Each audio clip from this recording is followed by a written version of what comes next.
3 वर्ष में चक्रवृद्धि ब्याज की दर से स्वयं की 8 गुनी हो जाती है तो दर निकालना है।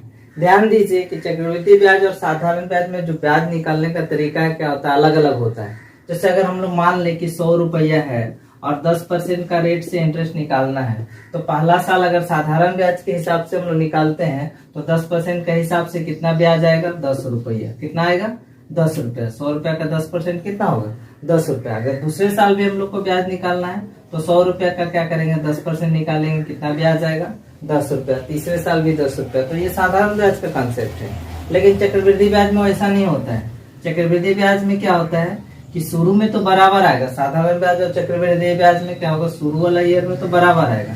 जैसे 100 रुपया का 10% निकाल दिए, 10 रुपया शुरू में आ गया। ये चक्रवृद्धि ब्याज में भी 10 रुपया ही आएगा और साधारण ब्याज से निकालेंगे तो भी क्या होगा, 10 रुपया ही आएगा। लेकिन क्या है, बाद वाले ईयर में क्या होगा, ये जो 100 रुपया है और 10 रुपया जो इंटरेस्ट हुआ, ये क्या कर दिया जाएगा, जोड़ दिया जाएगा। अब पैसा बन गया कितना, 110 रुपया। और इंटरेस्ट जब मिलेगा तो 110 पे 10% निकालेंगे। इस पैसा पे 10% निकालेंगे तो 110 पे 10% निकालते तो इंटरेस्ट कितना आएगा, 11 रुपया आएगा।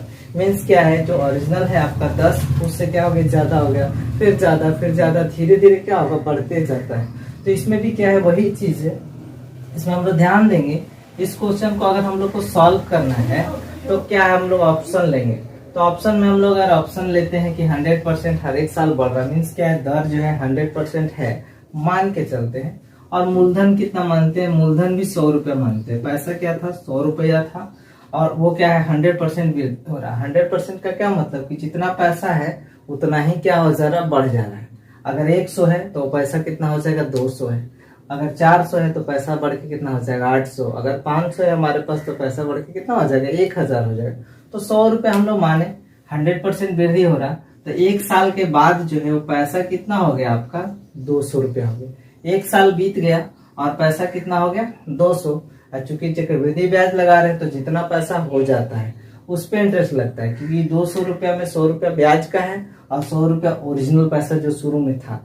मीन्स क्या है, 200 पे जब इंटरेस्ट लगेगा तो अब फिर 100% वृद्धि हुआ तो 200 क्या हो गया, पैसा बन गया कितना, 400। तो एक साल में पैसा 200 रुपया हुआ, दूसरे साल में पैसा क्या हो गया, 400 हो गया। फिर अगर तीसरे साल होगा तो क्या होगा, इसका 100% वृद्धि मतलब डबल हो जाएगा। तो 400 से पैसा बढ़ के कितना हो गया, 800 हो गया। और शुरू में हम लोग माने कितना थे, 100 रुपया माने थे।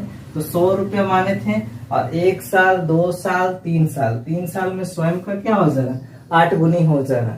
क्वेश्चन में वही बोला है कि 3 वर्ष में चक्रवृद्धि ब्याज की दर से स्वयं की 8 गुनी हो जाएगी। तो हम लोग को दर बताना, मीन्स अगर 100% दर मानते हैं तो क्या हो जा रहा है, स्वयं की 8 गुनी हो जा रहा है। दिख रहा है ना, 100 है और 800 बन गया तो 8 गुनी हो गया ना।